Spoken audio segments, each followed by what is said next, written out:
we woke up this morning to these rumors that our state chair, who was just elected a few months ago, had stepped down and resigned just out of the blue.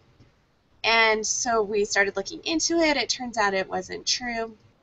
And so the latest breaking news bit came out about a half an hour ago that there were leaders who set up a meeting, a surprise meeting with the state chair. Very high ranking. Very high ranking, as in state level and county level. Some were elected officials, some were GOP leaders. And surprised our state chair with accusations about not hiring the right people, who were their preferred people, not the chairman's preferred selection. And now there's allegations saying that they were threatening extortion to spread rumors about our state chair and just outright lies. I mean, this is just so horrible. I'm trying to wrap my head around it. But he gave names and is alleging flat out that they tried to extort him to get him to step down. That's the allegation. I assume they'll deny it, and it is a mess. Yeah. It is incredible. It is an incredible power struggle, and it all started with he hired somebody they did not want as the executive director because one of them thought that they would be the executive director. It honestly is that petty. But the reason it's a huge story is because of the allegation, and it's a strong allegation of extortion.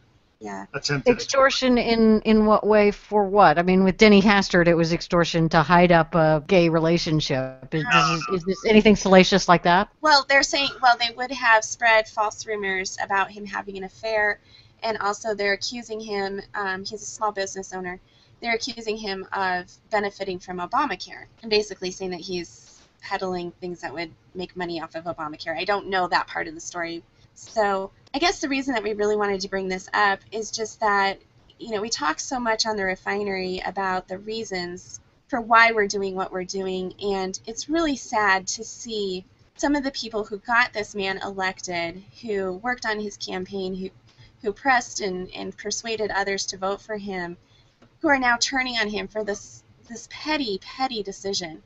They're unhappy because he's not doing exactly what they think he should be doing.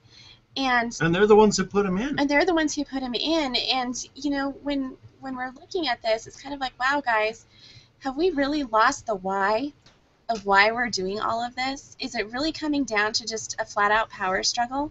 Because I think in the upper echelons, yeah, it's all about the power and the control, and it's about their jobs and keeping their jobs. This isn't about people keeping their jobs. This is coming from the grassroots side of it and the establishment side of it. That's what's so shocking. Yeah, and by the way, they weren't saying, we believe you have done these terrible things, therefore we want you to step down. They only have, I guess, faint accusations or whatever. No, what they were saying is, we didn't like who you hired, therefore we will use these things as leverage to make you step down. Now, once again, these are the allegations.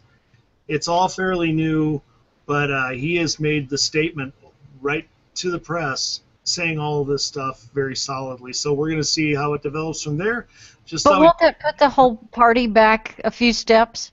I mean, isn't this ultimately damaging to the GOP in Colorado? Well, and here's why it's so crucial, Leslie. It's a crucial swing state for the presidential election. Right.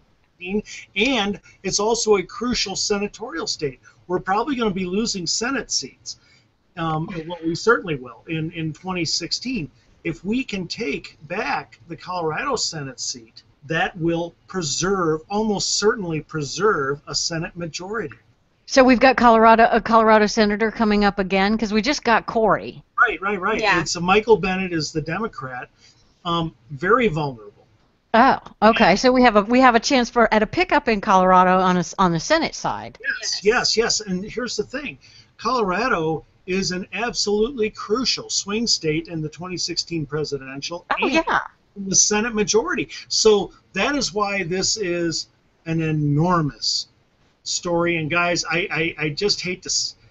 I don't want to be spreading rumors. We are only saying things that have been that are already out on the news.